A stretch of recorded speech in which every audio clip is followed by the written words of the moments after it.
Hello बच्चों, let's read out the question first. Wave nature of light follows because. So यहाँ पर हमसे question पूछ रहा है कि जो वेव नेचर ऑफ लाइट है वो फॉलो करता है किससे. तो चलिए देख लेते हैं हम सॉल्यूशन से. But before of it let's talk about the key concept which we are going to use here for this question.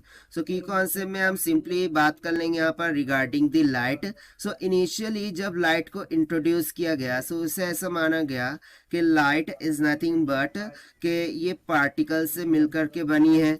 But further ये डिसाइड किया गया कि लाइट एक वेव नेचर को भी रखती है. और जो वेव नेचर हमें जहाँ से पता चला सो वो कहाँ से हमें पता चलता है, by the means of Huygens wave theory. ठीक है, हॉगन्स ने हमें ये बताया कि जो लाइट है वो बेसिकली एक वेव नेचर को कैरी करती है.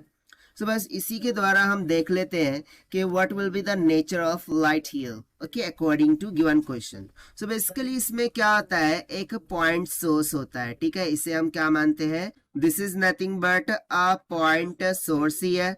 ठीक है, अ पॉइंट सोर्स से एक वेव फ्रंट इस तरीके से क्या हो जाती है, निकल जाती है. अब इस पॉइंट, ये जो वेव फ्रंट हमने यहाँ पर देखा है, इस वेव फ्रंट में नंबर ऑफ क्या होंगे, पार्टिकल्स होंगे वेव लाइट के.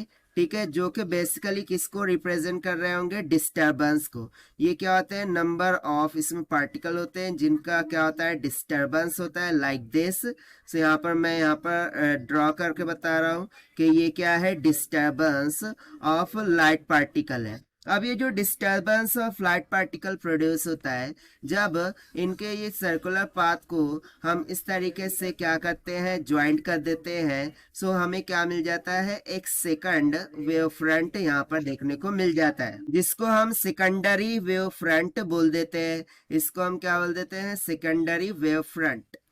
लेट्स से दिस एज कि ये हो जाएगा सेकेंडरी वेव फ्रंट.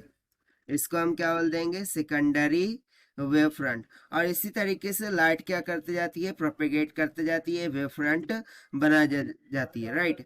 सो इस कॉन्सेप्ट से हमें समझ में आया कि जो लाइट है वो एक वेव नेचर को रखती है.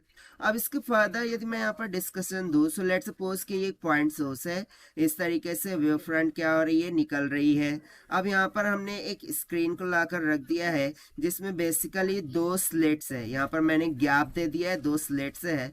सो जब ये वेव फ्रंट यहाँ से पास होंगी सो इसके बाद में ये वेव जो स्लिट है वो स्लिट से फर्दर क्या होंगी, दो तरीके से वेव फ्रंट इस तरीके से बाहर निकलने लगेंगी. सो यहाँ पर आप देख सकते हैं ये दोनों ही स्लिट से जो वेव फ्रंट बाहर की तरफ निकल रही है ये एक दूसरे के साथ क्या कर रही है, इंटरफ्रेंस कर रही है. And then we will get on to the screen the dark and bright fringes. So यहाँ पर हमें जो स्क्रीन है, ठीक है, ये यदि मैं मानूँ ये स्क्रीन है, सो इस स्क्रीन पर हमें क्या देखने को मिल जाता है, ब्राइट एंड डार्क फ्रिंजेस. यहाँ पर हमें क्या देखने को मिल जाता है, ब्राइट एंड डार्क फ्रिंजेस में देखने को मिल जाता है. सो बेसिकली ये जो फ्रिंजेस स्क्रीन पर प्रोड्यूस हुई है इसे हम क्या कहते हैं, स्क्रीन. सो बेसिकली ये जो ब्राइट फ्रिंजेस हम बोल रहे हैं, डार्क फ्रिंजेस बोल रहे हैं, ये किसके कारण से प्रोड्यूस हुई है, due to the interference of light. Due to interference of light के कारण से प्रोड्यूस हुई है. सो इसीलिए हम ये कह देते हैं कि वेव नेचर ऑफ लाइट ये किसको फॉलो करता है, that is interference of light को.